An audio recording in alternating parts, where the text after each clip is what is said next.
vou começar, com um autor que eu gosto muito, chamado Fábio Herman. Esse autor ele começa um livro dele chamado Quer Psicanálise para Iniciantes ou Não, dizendo que os seres humanos são pessoas muito estranhas e absurdas. Quando a gente fala sobre isso, né, você, enquanto ser humano, percebe o outro como estranho e absurdo, é importante também que você se perceba estranho e absurdo. O Fábio Herman vai falar que isso se dá numa lógica de que os homens, eles têm passado o seu tempo tentando construir uma casa para si, gastando um trabalho insano para poder construir essa casa e nunca fica contente. Essa casa pode ser a casa que a gente constrói, que a gente está morando, ou pode ser a própria sociedade que a gente vive. Segundo o Fábio Herman, e aí também um pouco sobre as teorias e as explicações na psicologia, né? E nós, seres humanos, nós construímos instrumentos de osso, de eletricidade, novas tecnologias, nós domesticamos as plantas, os primos animais, nós fizemos cidades, sistemas filosóficos, construímos tudo. Parece que essa construção sempre vem para que nós sejamos mais felizes. Mas foi o Freud, em 1930, que disse que por mais que a gente construísse essas novas tecnologias, a felicidade parecia que não chegava. E isso vocês vão perceber quando a gente olha para o lado e diz, nossa, parece que o mundo não está tão humano, parece que isso é desumano. É mais ou menos isso, mas talvez tenha alguma outra coisinha para a gente poder pensar. É justamente esse mundo que a gente olha pela janela, o mundo construído por nós homens na nossa medida humana, inclusive naquilo que parece ter dado errado. Bom, eu vou pegar um exemplo aqui, que é o exemplo da loucura, das pessoas com transtornos mentais, né? A gente vai conhecendo essas pessoas e, ao longo da história, nós pegamos essas pessoas e colocamos nos hospitais psiquiátricos, nos manicômios. Por que será que elas foram para lá? Porque elas tinham perdido a razão e elas não mais podiam viver em sociedade. A loucura do nosso mundo é simplesmente o resultado da maneira pela qual construímos. Só que a gente chama, ou chamou essas pessoas como uma sombra, aquilo que não deu certo, aquilo que é a falta de razão. E a gente pegou essas pessoas e começou a medir, a dividir e a explicar o que estava acontecendo. Eu estou falando desse assunto da loucura para a gente poder pensar um pouco sobre ideologia. Ideologia sempre é uma justificação. E quem diz isso não sou eu, é o Adorno, em 73. Ideologia é justificação. Ela pressupõe, portanto, quer a experiência de uma condição social que se tornou problemática, ou como tal reconhecida, mas que deve ser defendida. Lá no exemplo da loucura, eu retiro os loucos da sociedade, coloco no hospital psiquiátrico, digo, não deu certo. Eu crio essa ideologia. A ideologia pode justificar uma ação. E sempre a ideologia vai estar ligada com uma lógica de poder, em quem manda, em quem pode viver e quem não pode viver em sociedade. Vou fazer isso aqui juntando para que a gente consiga, no final, entender como o preconceito se organiza, como o estigma se organiza e como a gente deixa com que algumas pessoas morram a partir aí do tal ponto de vista. A pergunta é, viver no mundo, nesse mundo que a gente vive hoje, é ser livre? Bom, a ideologia se dá onde regem relações de poder. E essas relações de poder, elas não são transparentes, né, vistas tão claramente. Muitas vezes elas são, inclusive, atenuadas. Atenuada no sentido de que parece que eu sou livre, parece que o outro é preso e eu penso por mim mesmo, o que não é muito lá essa verdade.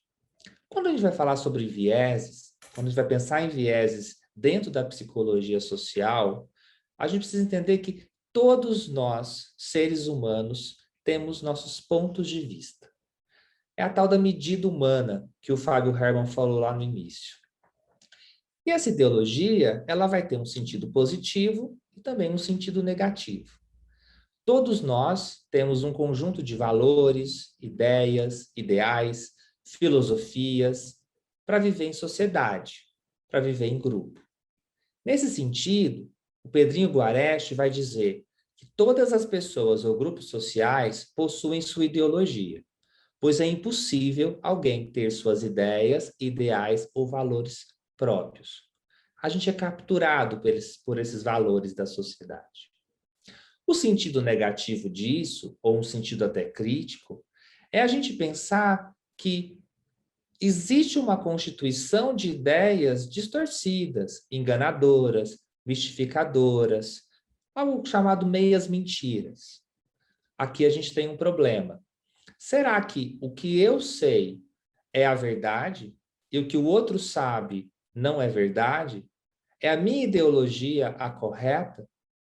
E aí, quando eu chamo para a minha ideologia, estou chamando para as forças, para o poder. Para essa maioria, que nem é tão maioria assim, de pessoas que estão com uma possibilidade de existir em detrimento a outras pessoas que não podem existir. Que pessoas são essas? Talvez os LGBTs, as pessoas negras, as pessoas indígenas, as mulheres, as pessoas em situação de rua e por aí vai. A ideologia sustenta também relações de dominação. A lógica do poder é essa lógica que vai determinar quem pode viver em exclusão social. Bom, é aquele tal do isso não é humano. Se não é humano, é desumano. Se é desumano, eu posso separar. Eu posso, inclusive, matar. É aqui que começa a surgir a ideia do preconceito. Esse preconceito que parece que no senso comum a gente vai dizendo, é um conceito que foi formado, mas ainda tem coisas para poder saber. É um conceito, né, a partir do dicionário, é um conceito, uma opinião formados antes de ter os conhecimentos necessários sobre um determinado assunto. Bom, parece que o dicionário, ele diz que a gente pode ter um preconceito e que depois a gente pode se debruçar para conseguir descobrir de fato ou outras verdades. É porque a verdade não é algo tão aí absoluto assim, né? Tão único. O problema da história é a história única. E aí a gente vai falar de alteridade daqui a pouco. O dicionário vai dizer que o preconceito é uma opinião ou um sentimento desfavorável, que independente da experiência que eu tenho, eu olho e refuto, coloco de lado. Bom, para a psicologia, e aí pegando emprestado algumas coisas das ciências sociais, o preconceito é a mola central e o reprodutor mais eficaz da discriminação e de exclusão, portanto, da violência.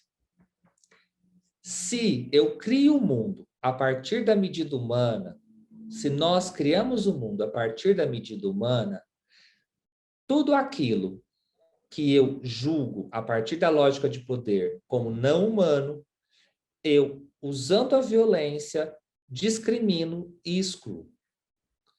O preconceito é um mecanismo eficiente, cuja lógica pode atuar em todas as esferas da vida. E aí tem um autor chamado Goffman, que vai dizer que o preconceito vem também ligado com outro conceito chamado estigma. O estigma é a situação do indivíduo que está inabilitado para a aceitação social plena. Segundo Goffman, é um atributo que estigmatiza alguém. E quando eu estigmatizo alguém, quando eu digo que aquele não é um sujeito de direitos, por exemplo, ou que é uma pessoa com transtornos mentais, uma pessoa sem razão, ou que é uma pessoa que não deve viver, eu garanto que eu sou normal. O problema é o outro. A medida humana faz com que todos nós, né, ou a maioria de nós, sempre excluamos os diferentes. E esses diferentes não podem existir.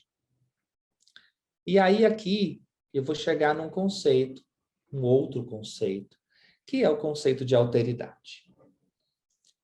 A alteridade, já vou dar um spoiler, a alteridade está posta em xeque na sociedade contemporânea, no mundo em que vivemos na atualidade. A alteridade é um conceito muito caro.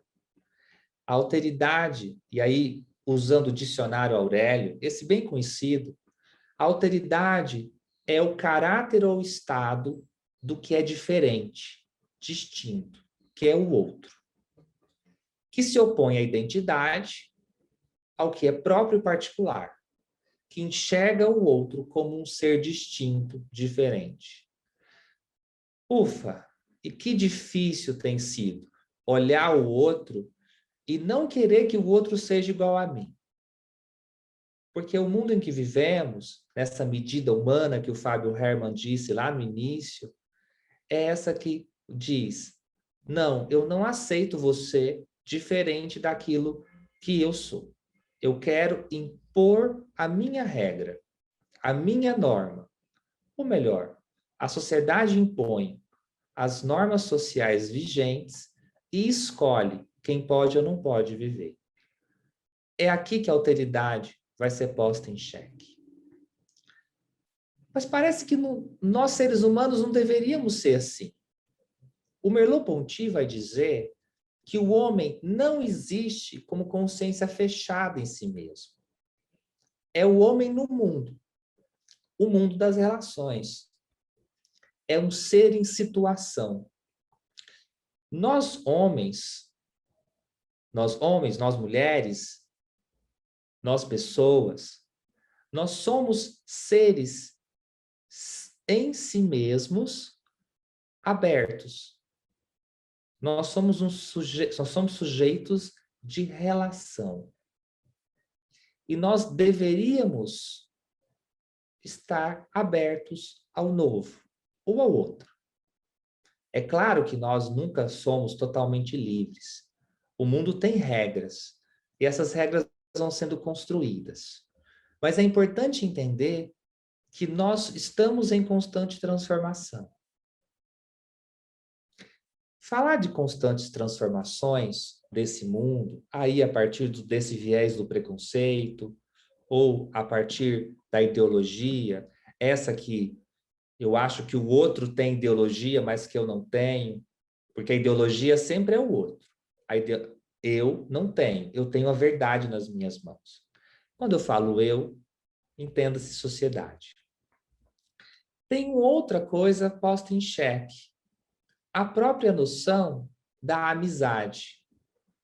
A alteridade vai conversar bem com esse conceito de amizade.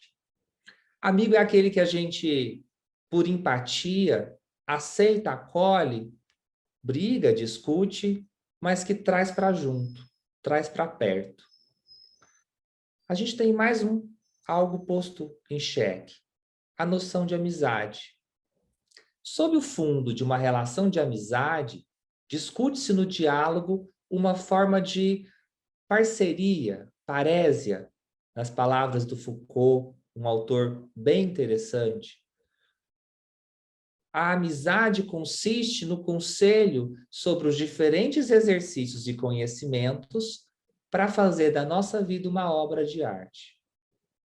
Bom, se eu desconstruo o preconceito, se eu começo a olhar o outro como diferente de mim, e se eu, de forma empática, construo uma relação, num conceito filosófico aí, relação de amizade, eu começo a poder enxergar o outro. E aí eu me desconstruo. Porque a minha verdade, ela fica como parte e não como todo. Vamos voltar? A noção de ideologia é aquela que expulsa quem não pensa parecido com a norma social a partir do poder.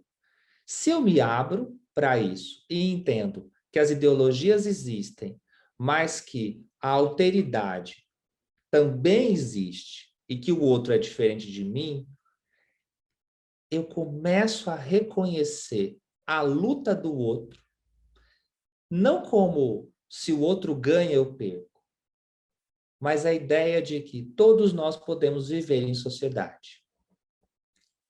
Nesse sentido, as lutas, e aí do lugar que eu falo, das lutas LGBTs, feministas, antirraciais, ou demais lutas sociais, precisam ser consideradas para além da noção de igualdade de direitos, mas como criação de um novo direito relacional. Não estamos falando só de direito, estamos falando de como as pessoas podem se relacionar uns com os outros.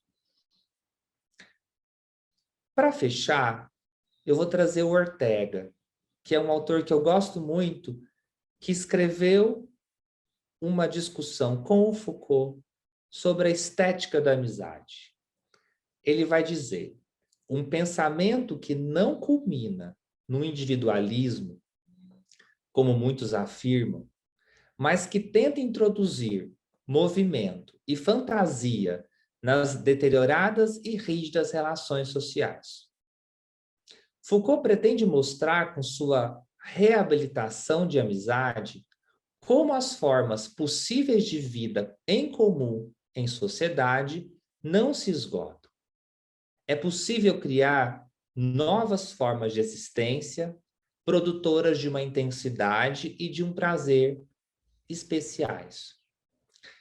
Tudo isso pode ser conquistado se eu paro, olho e penso: o outro é diferente de mim, mas ele está na mesma condição que eu, a condição de ser humano.